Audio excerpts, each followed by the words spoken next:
So this is the conclusion and synopsis of the course. So what the course argued.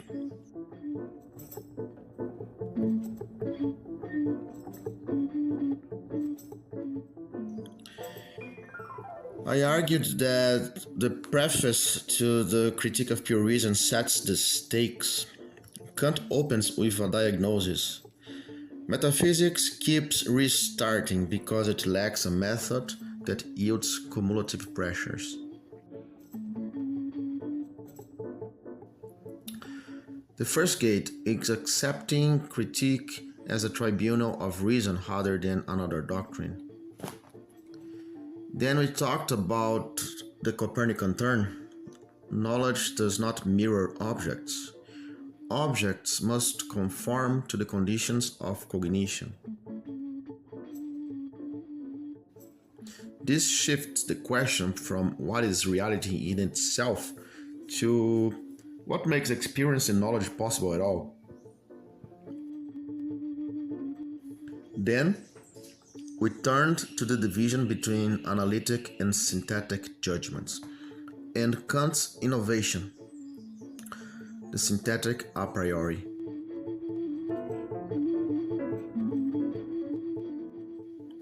This concept shows why it is necessary to distinguish between epistemic differences according to hierarchies of conceptual objectivity and projectable experience.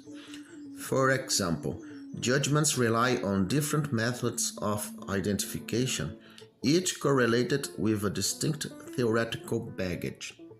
Some are sustained by mere definitions, others by repeated empirical associations, and still others by higher-order synthetic frameworks that make projection possible.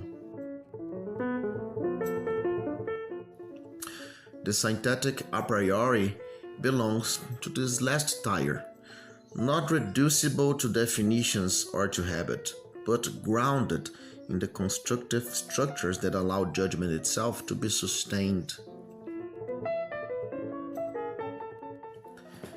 Now, the course is about the preface and intro, but it anticipates Kant's main thesis. Judgment under pressure behaves like a system managing energy, we argued. Even within falsehoods, some paths are more workable than others.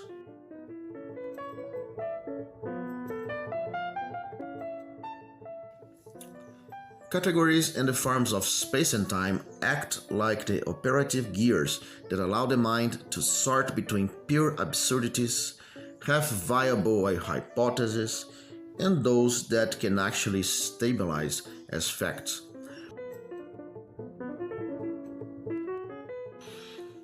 This anticipates the transcendental deduction, where Kant insists that the objectivity of mental representations requires describing the mind not as a passive mirror, but as a higher-order synthetic activity, what he calls apperception.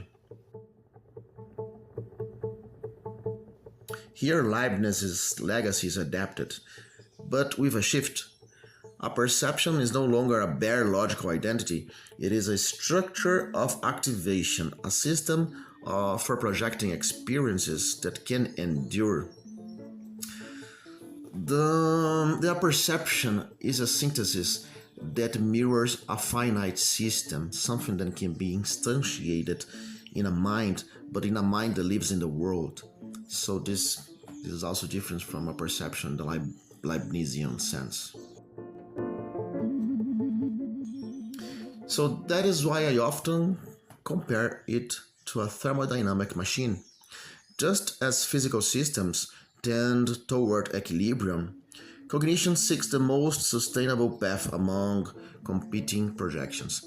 Some hypotheses collapse under pressure, others dissipate too much heat, but the synthetic machinery of categories searches for those configurations that carry the load without breakdown. In this sense, Kant's philosophy already anticipates a model of judgment as a finite but ordered system of energy. a syntax governed by the physical limits of sustainability.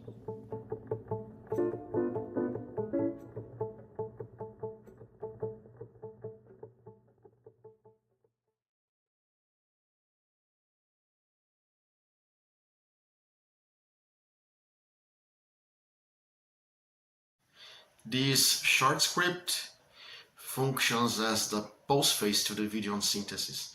It does not repeat the argument but sharpens it with a better explanation of the metaphor, thermodynamics. So why invoke thermodynamics to describe Kant's higher order unity of thought? It's a good question, right? So let's unfold it. We use it because the metaphor is not just an ornament. It shows that unity is not a decorative abstraction. It functions like a grammar, one that does not merely list possibilities, but constrains how representations can be instantiated step by step inside a finite system. In this sense, categories operate less like free ideas and more like a machine language, determining which sequences of judgment are executable, sustainable, and non-collapsing. So a distinctive strength of the metaphor is that it presents higher order unity not as an inoperative abstraction, but as a principle already integrated into a set of physical constraints. So the metaphor highlights that not all errors are equivalent, and that even among false hypotheses, the mind tends to prefer those that carry the heat better. So this resonates with how a confirmation calculus could operate by interpreting patterns not as our nothing verdicts of truth and falsity, but as graded trajectories of plausibility, where certain falsehoods remain closer to the operational grammar of experience than others. So the metaphor suggests that judgment does not operate on a flat surface, but in a structure of levels of plausibility, from absurd hypotheses like states of high entropy that quickly dissipate to paradigmatic hypotheses that become consensual and operational. And here's why the metaphor is not only metaphorical. Thermodynamics is not just imagery. It mirrors the way cognition must actually unfold as a structural process. Thought realizes itself as a finite grammar, a system that can generate novelty only within bounds of conservation and dissipation. This means that the unity of judgment is not only creative, it is sustainably constrained, like a running machine or a machine running its code under the conditions that make operation possible at all.